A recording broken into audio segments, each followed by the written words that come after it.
আরে আরে আরে ফটো তুলতে গিয়ে দেখো আমাদেরকে কীভাবে তাড়িয়ে দিল মন্দির থেকে। আসলে এখন সব মন্দিরেই নতুন সিস্টেম হচ্ছে কি ফটো তুলতে দেবে না, ভিডিও করতে দেবে না, এগুলো কিন্তু আগে ছিল না।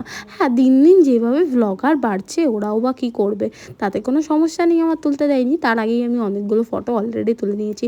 তো সবাই জানো শ্রাবণ মাস চলছে, শ্রাবণ মাসের প্রথম সোমবারে একদম ভোরবেলা 3টের সময় উঠে আমরা চলে গিয়েছিলাম জলেশ্বর শিব মন্দিরে। কারণ 3টের পরে গেলে না সেই 10টার আগে আর বাড়ি আসা যায় না। আমরা 3:30 4টের মধ্যে লাইনে দাঁড়িয়ে পড়েছিলাম, তাতেই আমাদের 532 নম্বরে লাইন হয়েছে। ভাবতে পারছো?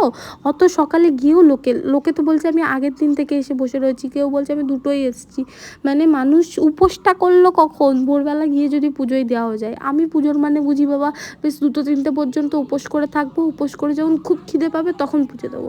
বাট এখন এইখানে জলেশ্বরে সেটা পসিবল নয়, বিকজ আগের বার আমি 8টার সময় গেছিলাম আর 3:30 পর্যন্ত লাইনে দাঁড়িয়েছিলাম। মানে বুঝতে পারছো কী লেভেলের ভিড় হয় সেই জায়গায়। এইবার ভোর 3টেয় গিয়ে খুবই প্রফিটেবল, আমরাও একদম 5:30টার মধ্যে পুজো কমপ্লিট। 4:15-র মধ্যে তো জল দেওয়া শুরুও হয়ে গিয়েছিল।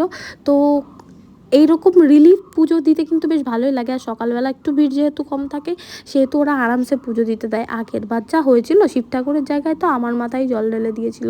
তো সুযোগ আর সময় থাকলে অবশ্যই কিন্তু ভক্তি ভরে একবার পুজো দেওয়া উচিত। বাবা ভোলানাথের সাথে সাথে কিন্তু ওখানে মা কালীও রয়েছেন, ওনাকেও কিন্তু আমরা পুজো দিয়েছি।